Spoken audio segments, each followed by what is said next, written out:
Today we'll talk about federalism, or the shared powers between the national and state governments. We often talk about the national government as a federal government, but because federal is sort of the concept we're talking about today, we'll refer to the national government as that way rather than as a federal government, but the terms are used interchangeably. Federalism is shared powers. Remember, the states were the original units. They were the 13 colonies, the 13 states, the United States of America, the Articles of Confederation that were the loose confederation of these states. So many powers and many functions were those of the states.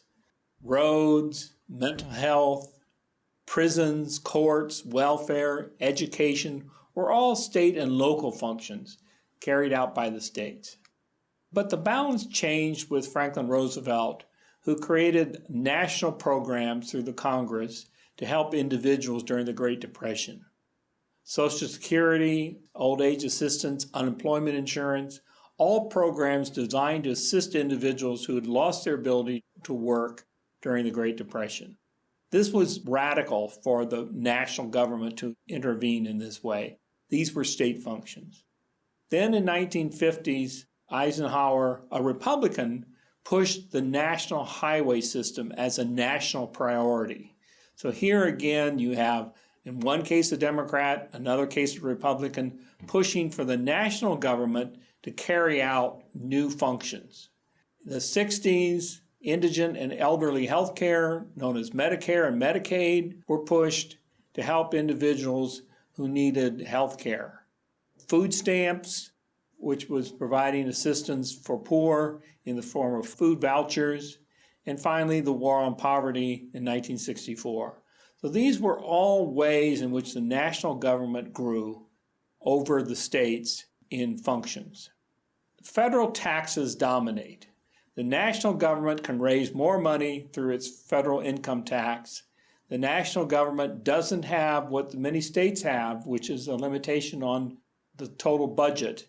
So the national government can go into debt where states can't. So the Democrats especially pushed national priorities. Civil rights, the 14th Amendment forced states to comply with individual rights in education, in the workplace, and with federal national dollars came new requirements. The 10th Amendment says that powers not delegated to the national government by the Constitution nor prohibited by the states are reserved to the states and respectively to the people. This was a statement more than a governing principle in which said that states were powerful and states were sovereign. And so conservatives pushed this without much effect today, but it's a good argument by conservatives about why the national government should be limited and the states should have these powers. So the direction is that the 14th Amendment expanded national powers over the states to protect the rights of individuals. The national government has advanced the national agenda, mostly by Democrats who pushed for a larger, what we call the welfare state, where federal spending helps individuals. Another way to think about this is the federal money speaks. A good example is the National Minimum Drinking Age Act of 1984. States always set the drinking age. It was 18 in some states, 21 in other states, a few had 19. But the national government stepped in and said, in order to combat drunk driving and have a national standard, we'll penalize you if you don't raise your drinking age to 21 by reducing your federal highway spending by 10%.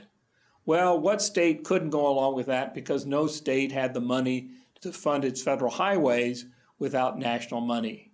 And so there's a very good case where the national government uses its leverage in spending to force changes by the states into what was generally a state function. So now there's an ideological debate. Republicans or conservatives favor a smaller federal government. They say that the governments closer to the people are more responsive and more efficient. The Democrats or liberals favor a larger national government. They favor national programs and laws to protect individuals where states were reluctant. So this conflict exists almost in every piece of legislation. Conservatives who say, limit the size of the government, let the states do it, let the states have discretion, and the Democrats who say, no, we have to have a uniformity and a national goals. So there we have sort of the arguments of federalism. Shared powers between the original states and the national government. If we said who has the upper hand today, we'd have to say the national government with its larger federal revenues and its control of the national laws is pushing for greater control and greater national priorities. So the next time we'll talk about some of the founding principles that underlie many of the things we've talked about to date.